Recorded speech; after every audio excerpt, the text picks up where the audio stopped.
Hello, everybody. So let's talk about the support of distributions and sequences of distributions.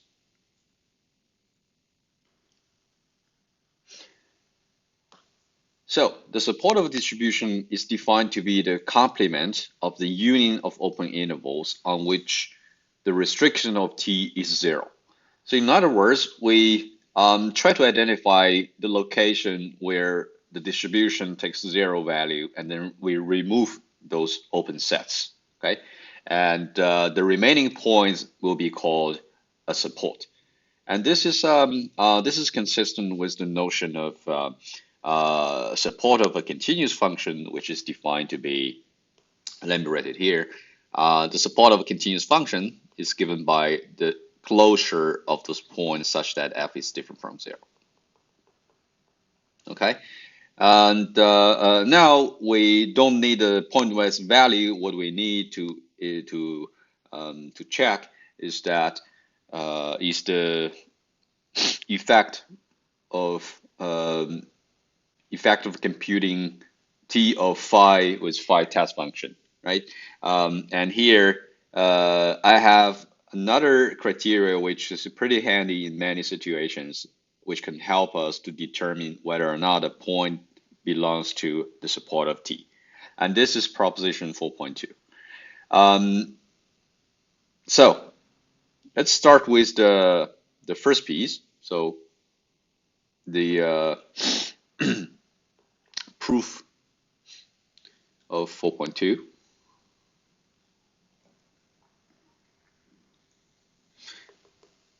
So assume that x belongs to the support of t, which according to our definition is when we throw away all the open intervals, we take the complement of the intervals, open intervals on which t is zero. Okay, and since it is the remaining point, we claim that for any r positive, t restricted to x minus rx plus r is not zero, right? Since otherwise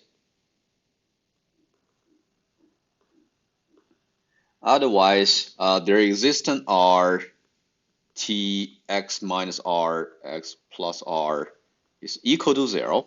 The restriction on that is equal to zero, and this means that in the definition of the support, we have to throw away this interval already. So this guy will be one of the j's. Okay, and this contradicting the fact that x belongs to x is a remaining point. So this contradicting the fact that x is the remaining point.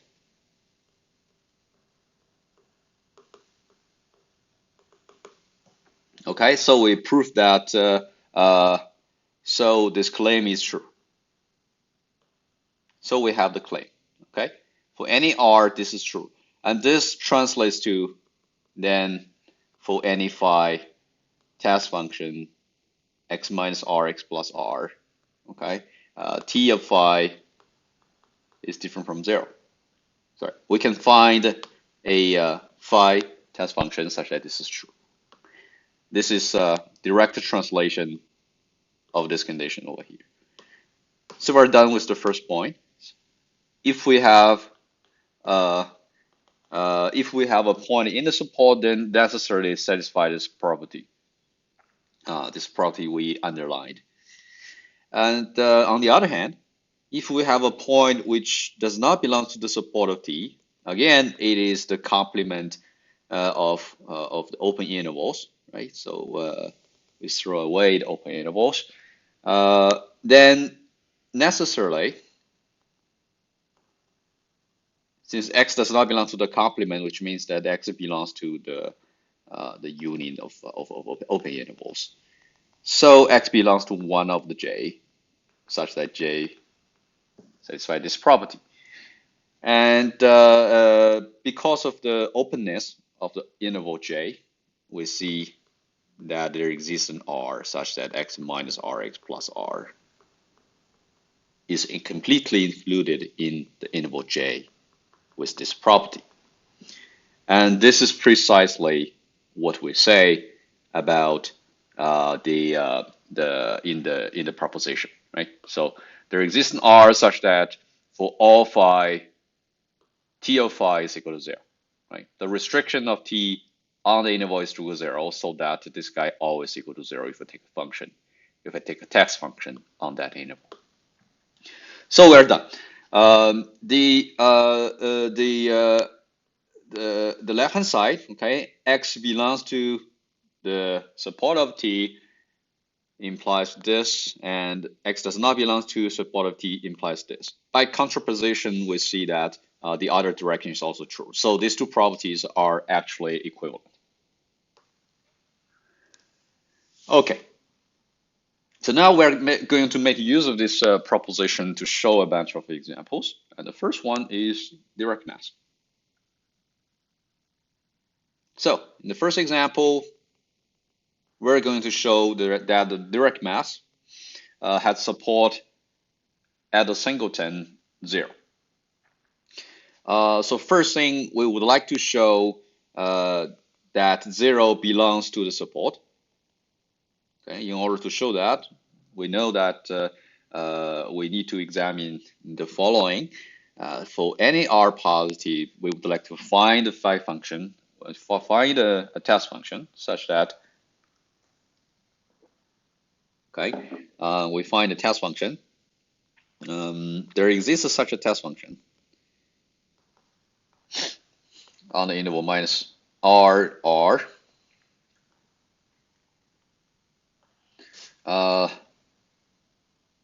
such that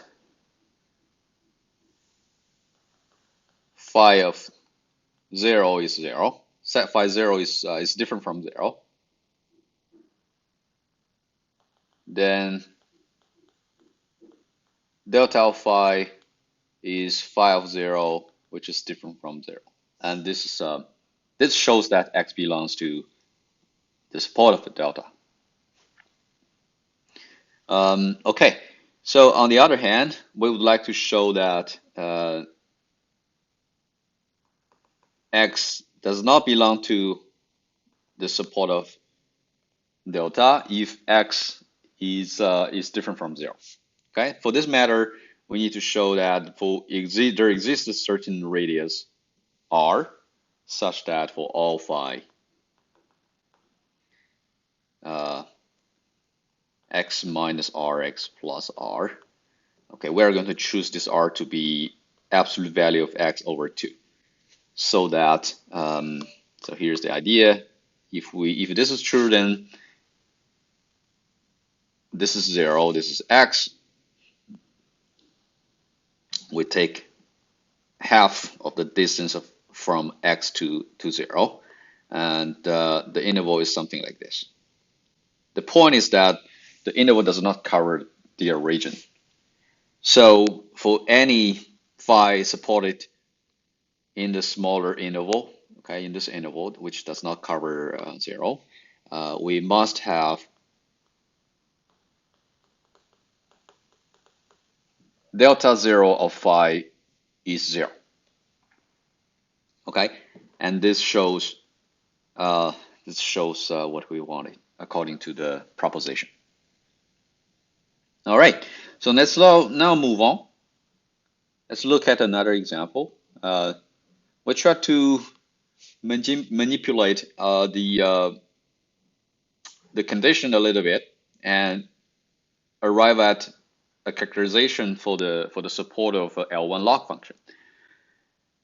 So if the distribution is associated with the L1 log function, then the support of F is the collection of those little x's, such that for all R, the Lebesgue measure of the non-zero point of the function intersecting the small interval x minus Rx plus R is always positive. Okay, and this is clearly quite similar to the characterization of points in the support of a distribution. For any R, we would be able to find a test function on the interval such that T of phi is different from 0. Okay, so this is precisely the same kind of idea. And so to be more precise, so we can first use proposition 4.2 to have that the support of distribution associated with L1 log function is those x's such that for any R, there exists a test function x minus r, x plus r, such that integral f phi is different from 0. Okay, this is what we have according to the proposition 4.2 first point. And we can actually translate it to the following. Those act such that they're for any R positive,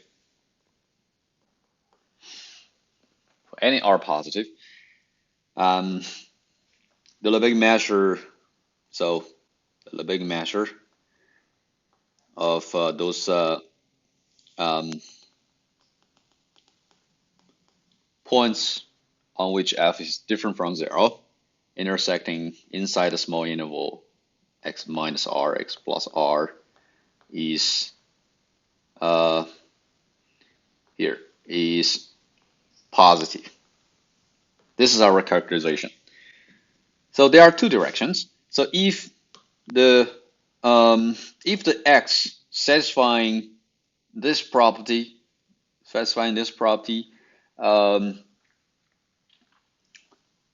we can show this property. Okay, so the we can show this by contraposition, right? So we're going to show that the if this is if a point is does not satisfy this property, then it does not satisfy this property either, right? If this guy is equal to 0, say for some r, the Lebesgue measure is equal to 0 for some r, then necessarily f is almost everywhere 0 on that interval. In that case, we would be able to say that the integral of almost 0 function, almost everywhere 0 function, times any function supported on that interval will be 0, right? So we proved that x does not belong to the second, then it does not belong to the first, and vice versa. We can do the same thing, and to conclude that indeed we have another representation for the support of this L1 log function. Okay, let's skip the details and move on with another property. So now we consider distribution, and we know that we can do a lot of actions for distributions, including derivatives, product about a smooth function, and the restriction. Clearly, restriction will not increase the support of a distribution. And what if we take a derivative, right? So what if we take the multiplication by a smooth function? Does it increase the support? And the answer is no, right? So the support will not increase if we take the derivative. And also, this is also true if we take a product with a smooth function. And let's show this. Proposition 4.4. All right. So again, we're going to make use of the proposition 4.2 to show this property. And for that matter, we take a point in the support of TK. Okay. So then for any R positive, we can find a test function such that tk phi, which is this thing with derivatives on the test function with negative to the power k, and this guy will be different from 0. Since phi to the k belongs to the test function, is also a test function on the interval x minus r, x plus r, then tx also belongs to the support of t. Okay, and this shows the implication, the inclusion, support of t derivative, case derivative of t is included in the support of t. So let's look at the second one. So this time we take product, and we're going to take a point again from the support of product of ft. So there, for any r, there exists a function phi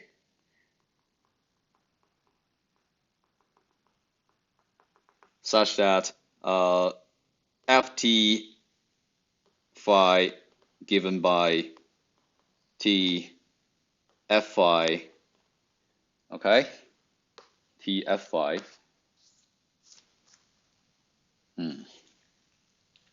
So this has to be different from 0.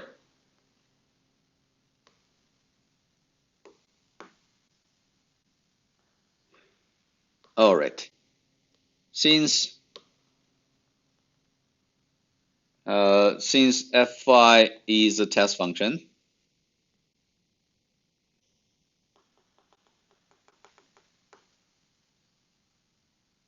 then we have we have x belongs to the support of t. Okay, so this is true.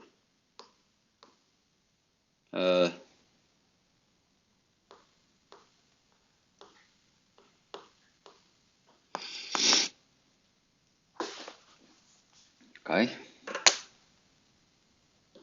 no problem. Now it remains to show that x also belongs to the support of f. So we show that x belongs to also the support of f. Okay, and for that matter, we can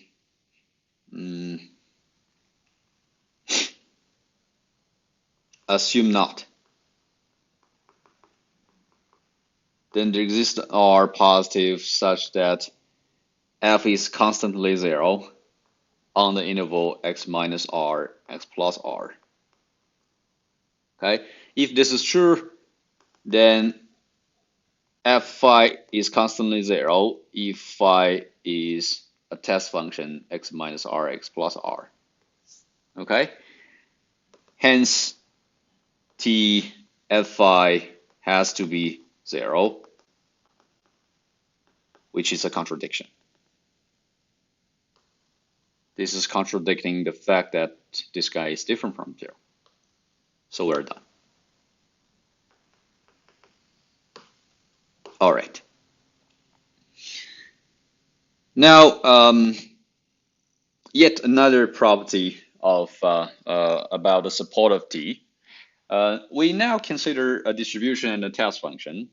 So what happens if the support of these two objects do not intersect?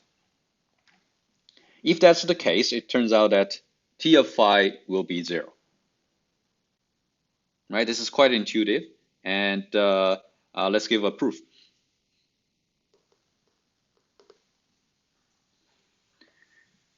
Okay, so t is, again, let me draw a picture. So we have the support of t, which is in here. This is the support of t. And another interval, compact, no, not necessarily compact, but closed interval of support of phi. Since they do not intersect by assumption, necessarily we can find an interval up. We can find an interval here and another interval like that, such that the red interval, we call it J, covers the support of F, and the green interval covers the support of T. Okay, where I intersecting J is empty. It is possible because we have two closed sets which do not intersect each other.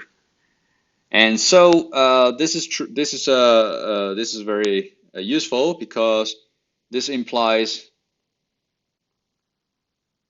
the restriction of T to the interval J.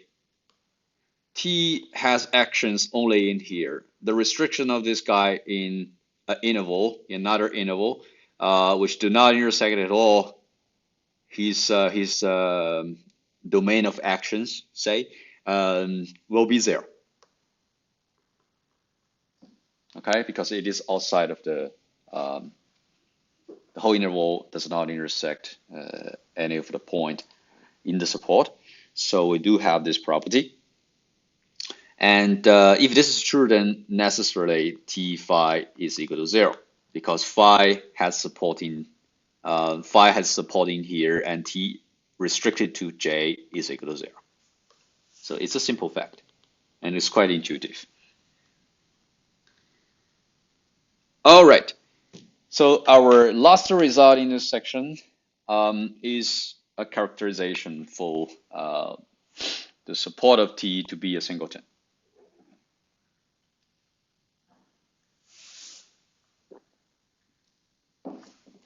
It says the follows. The support of a distribution T is a singleton X naught if it can be written as the linear combination of direct masses and its derivatives. Okay, and the contrary is also true. So the converse is also true. If we have a distribution taking this form, then necessarily the support of T will be X naught. So this is indeed a characterization of singleton support. And we realize that this property over here is really characterizing another property, which is the null space of the multiplication by a polynomial. Okay? So in order to show this theorem, our strategy is to verify that condition for the null space. So here's our strategy. Here we are, proof 4.5. We show that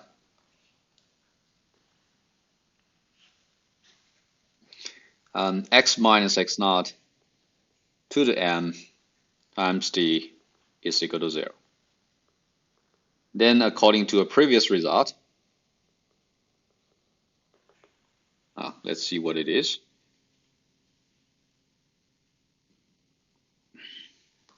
So according to this result, this proposition 3.7, we have what we wanted, right? So if we can show that this guy is equal to 0, this guy is equal to 0, since the null space is composed of only this kind of term, and we are finished. So this is our strategy.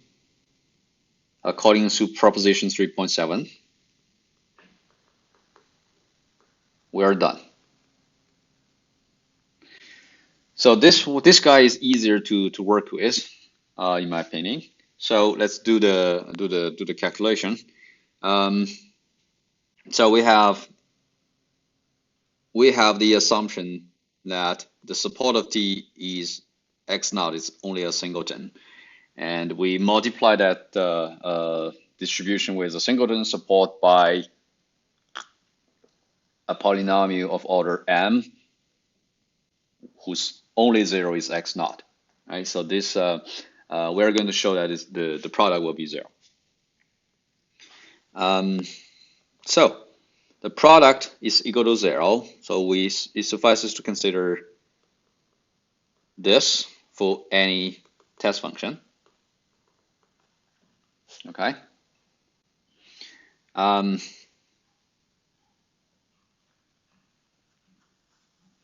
Any test function.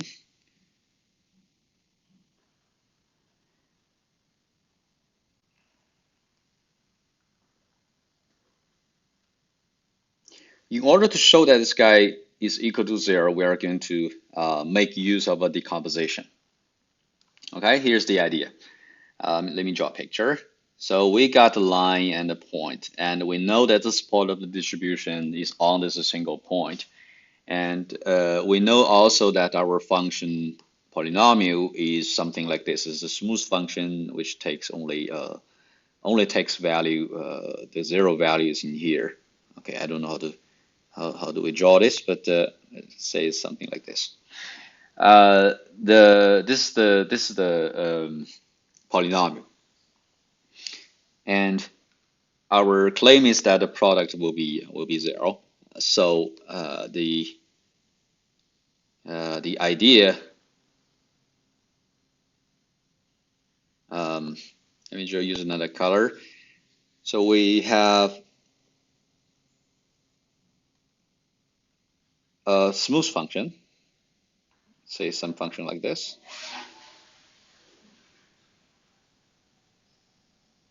All right, we have a smooth function with compact support. And there we have the red one is the polynomial, so the product is still a smooth function supported in a compact support. So the idea is to multiply the whole thing by a test function.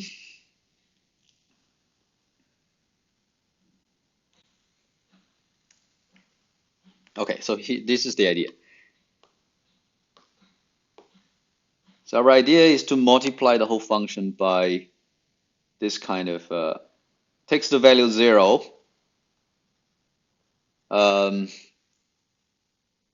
from takes the value 1 all the way to negative infinity and positive infinity, and it's a smooth function, and it's gonna decrease to 0 around the point x0 from both sides. And this is our chi function, and here this is our phi function, and the red one is a polynomial. All right, so this is the idea. And so what we want to do is to write it, make a decomposition. So x minus x naught m phi, then we multiply it by this chi function. This actually 1 minus chi function. So this function value is 1. 1 minus chi is a test function, right? We support around, let's say r, chi r, because we can construct such function where the distance in here is r. Okay, so the known 1 values, so chi r takes values less than 1 only on the small interval x naught minus r, x naught plus r. So the distance between these two is 2r. So if we can construct such a function, which we can, then it's good, because the product of these people will be supported in a small interval around x naught, and plus t applied to x minus x naught m phi chi r, right?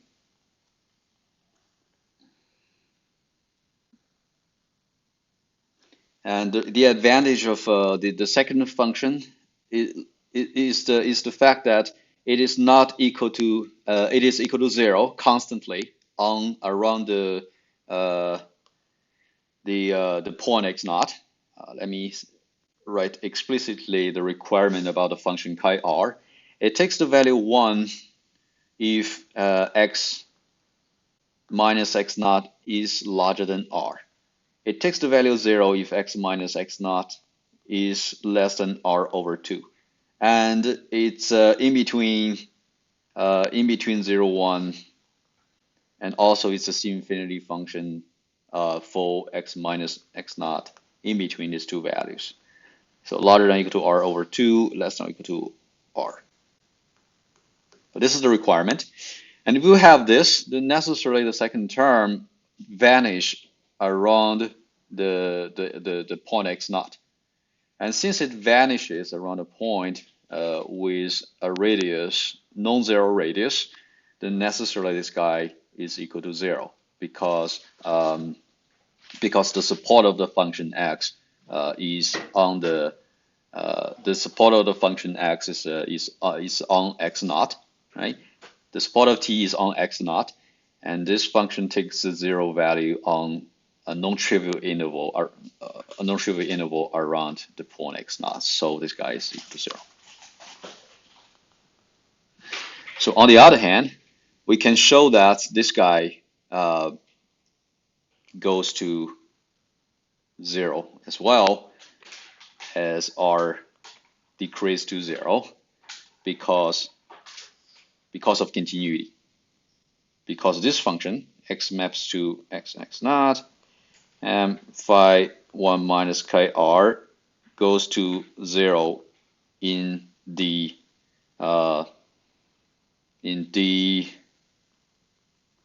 I.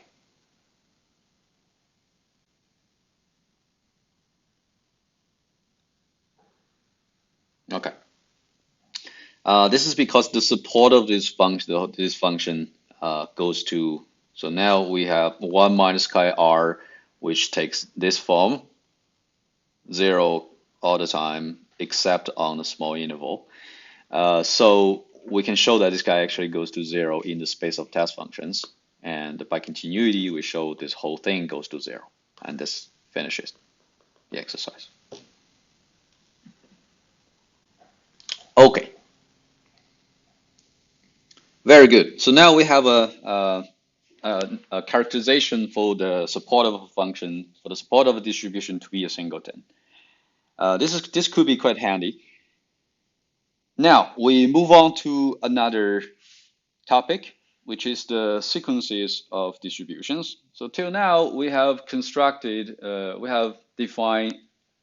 quite some actions about distributions, and we haven't defined convergence yet for the distributions. So this is what we're going to do.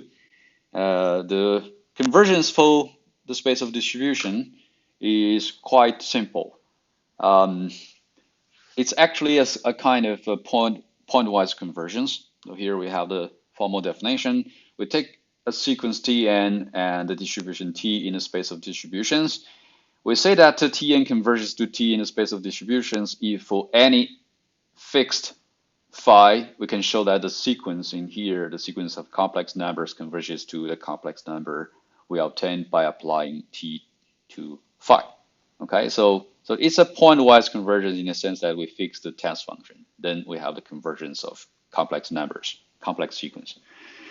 Okay, so our first example would be to use functions to approximate distributions. This is actually a general fact. We're going to dip into it later on, and we can do more. So the first example I would like to present is so this approximation of the identity. So if we have a L1 function with integral 1, then by scaling the function, so like this, then we can recover, by taking limit, we can recover the direct mass on any point in the space. So this is the first example.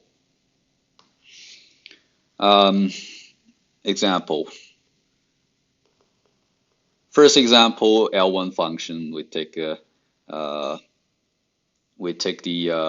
scaling of it. So T rho epsilon applied to a test function. This given by definition rho epsilon phi, which is 1 over epsilon integral rho.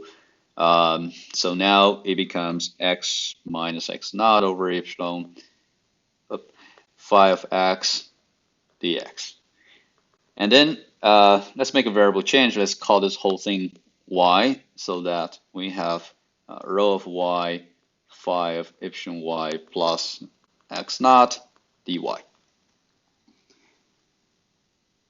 Okay, so now we notice that this guy actually goes to phi of x naught, goes to the constant, as epsilon goes to 0. So by dominated convergence theorem, we have the convergence towards the integral of rho, which is chosen to be 1, okay, by dominated convergence theorem. So we can do this because the phi function is because this whole thing is actually bounded by L1 function, which is this guy times the uniform norm of this guy. All right.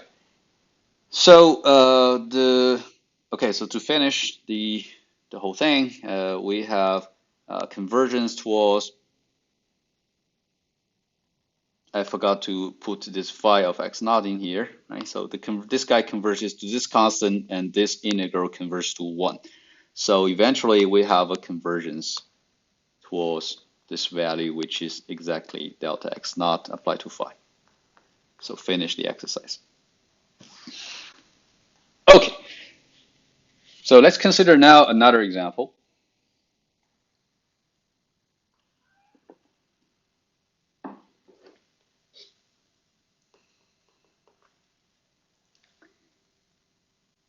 So this example, we're going to make use of function to approximate the principal value. So again, TF epsilon, according to the definition, is given by integral x over x squared plus epsilon times phi of x dx. Okay. So this is our function, and we are going to let epsilon decreasing to 0, and we want to show that it converges to a principal value. For that matter, let's write the integral separately. We have this phi of x dx on the one hand, and then naturally negative infinity x plus phi of x dx. Then let's make a variable change. So we call it 0 infinity, and becomes variable change negative x dx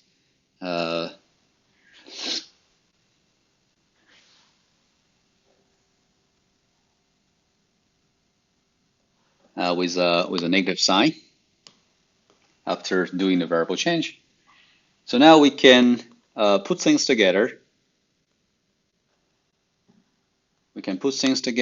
We have plus epsilon phi of x minus phi of negative x dx.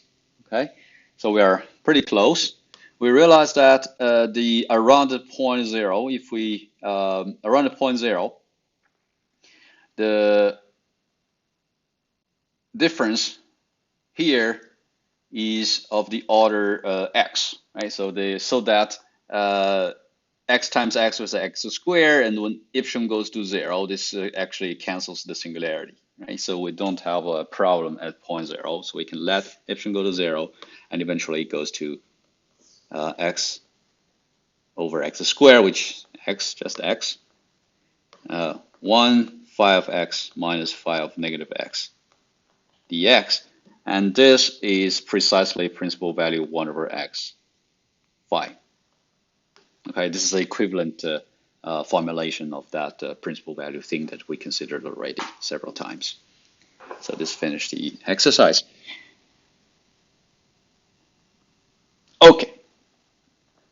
So now our next theorem is to investigate the continuity of the actions that we considered already and with respect to this new notion of convergence on the space of distributions. And those are derivative produced by a smooth function and restriction to an open subset. So these are all continuous operators on the space of distributions with respect to the convergence in D prime. Let's just show one of them, and the other follows exactly in the same way. So proof of the proposition 5.3. And this says the derivative is continuous, so we are going to take Tn, let Tn be a distribution converges to T. Okay, these guys are distributions. And this convergence, of course, in the sense of distributions.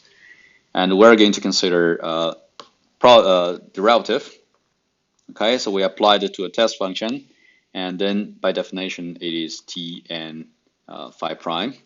Okay, and since T converges to T in the space of distribution, we have the pointwise convergence, right? So this time the pointwise convergence applied to this fixed point, which is a test function. Phi prime is also a test function.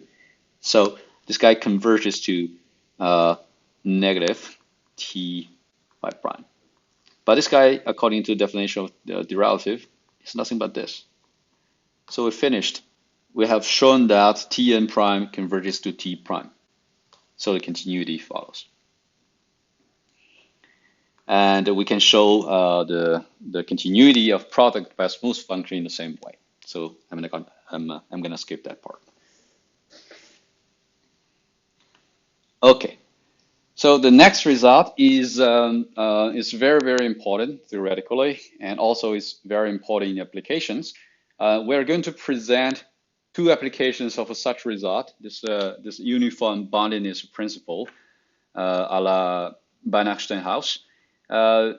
It's not quite that. It's not quite the theorem of Banach-Steinhaus, because that one considers Banach space, and what we consider is linear forms distributions or linear forms on the test function, on the space of test functions, which is not a Banach space.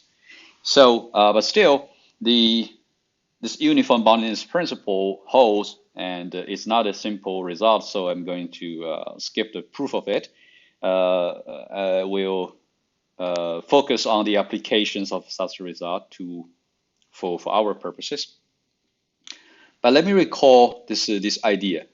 What is a Banach-Steinhaus? It says that if you have Bs, so it says that if we have a Banach space, S, maybe B,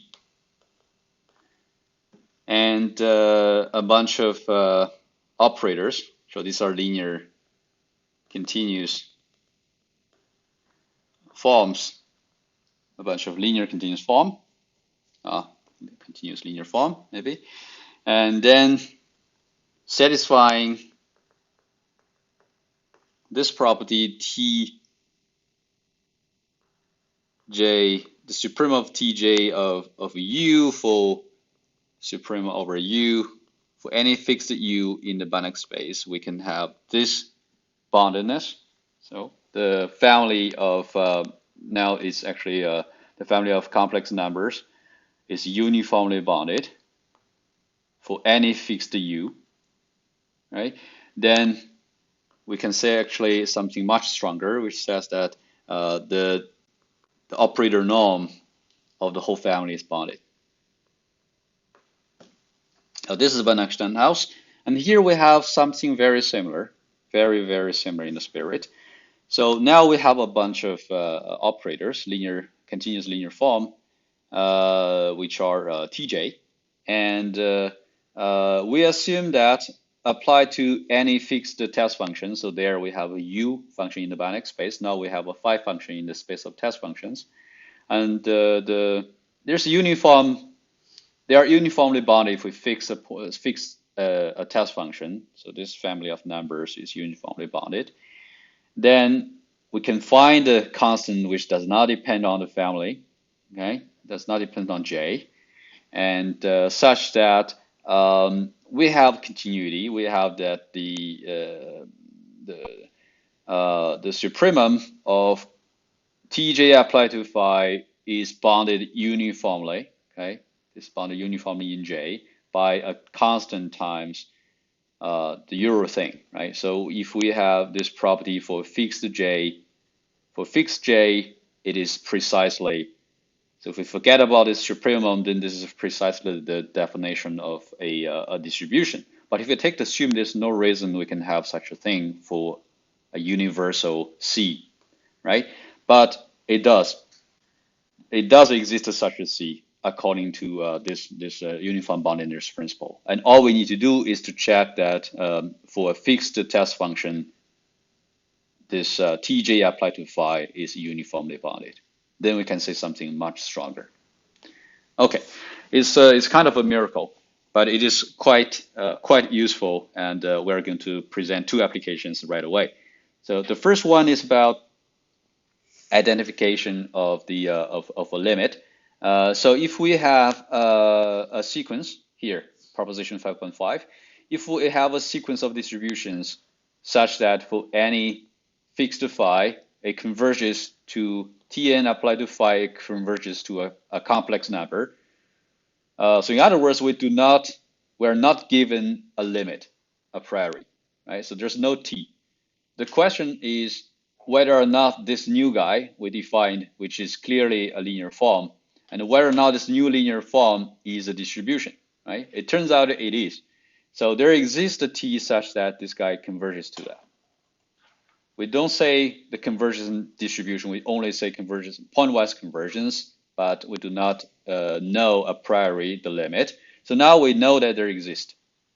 If we can show this much weaker condition, then we can find a T such that this is true. Okay, this T. So let's give a proof of this fact by using the uniform boundedness principle. So proof of 5.5.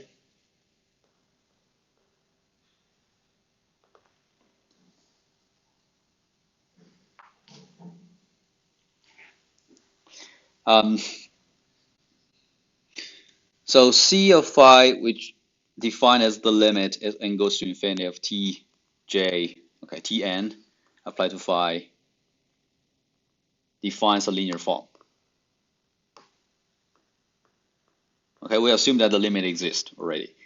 So clearly it is a linear form. If we take a limit, we still have a linear form.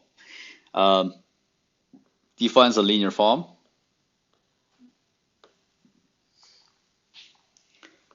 To show that phi C of phi is a distribution,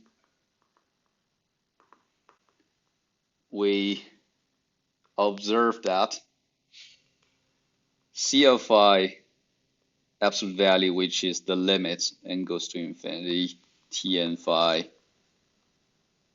okay, which is the limit. And we know that, okay, it's bounded by, clearly, this guy is bounded by the limit, so it goes to infinity, Tn phi, right?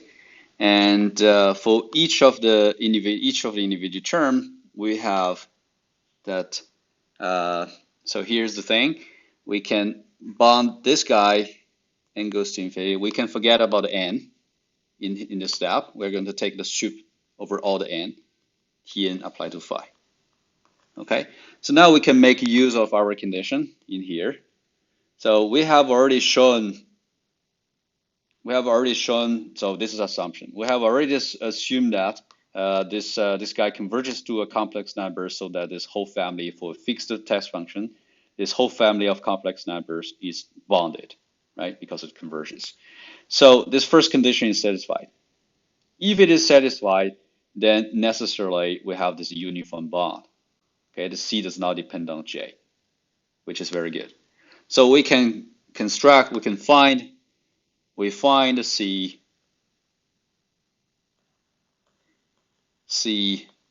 in that theorem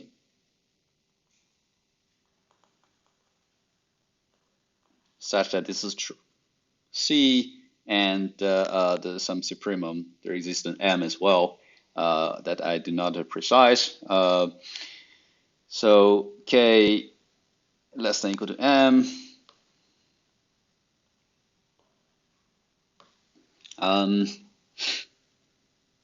Phi case derivative of phi uniform now.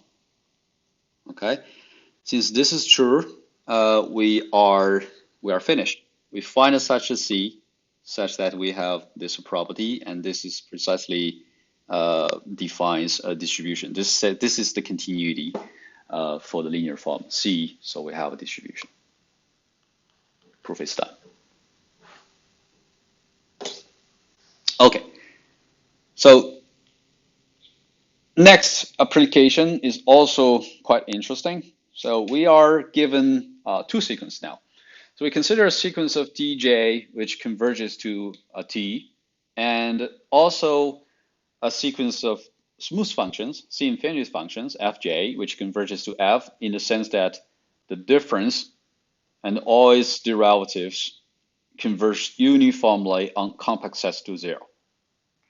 So if this is the case, and we want to show that if this is the case, then we want to show that the product Fj Tj converges to the product Ft. Okay, it is not obvious in the we are going to see in the proof. So proof of 6.6, we show Tj Fj converges to Ft. So for any test function, we consider Fj Tj minus Ft applied to phi, and we're going to show that this goes to 0, right? And this is equal to Fj minus F Tj plus F Tj minus T applied to phi. Hence, by linearity, we have Tj Fj minus F times phi plus Tj minus T F phi. And the second piece clearly goes to 0 by hypothesis, by the fact that Tj goes to T. And it remains to show that the first piece also goes to 0. And for that matter, we're going to make use of the uniform boundedness principle at Ban-Eckstein-House. So what we do is to bound this evaluation of the distribution Tj on the specific test function, which depends also on J. So according to the principle, we know that there exists such a C which is independent of J. So this is very good. Times the supremum of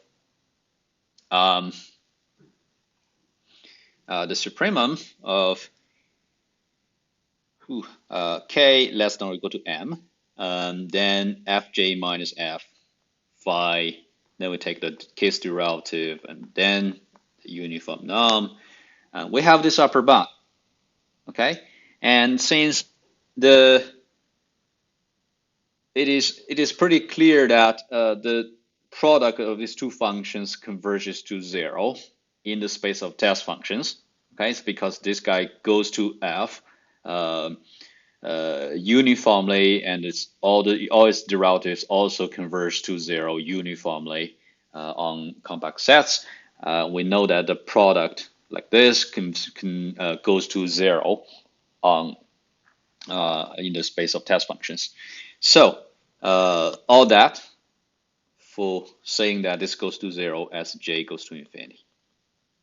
Okay, so if this is true, then the first piece goes to 0 as well, because of this reasoning by the uniform boundedness principle, and our proof is done. All right, this is it for today, and let's meet next time.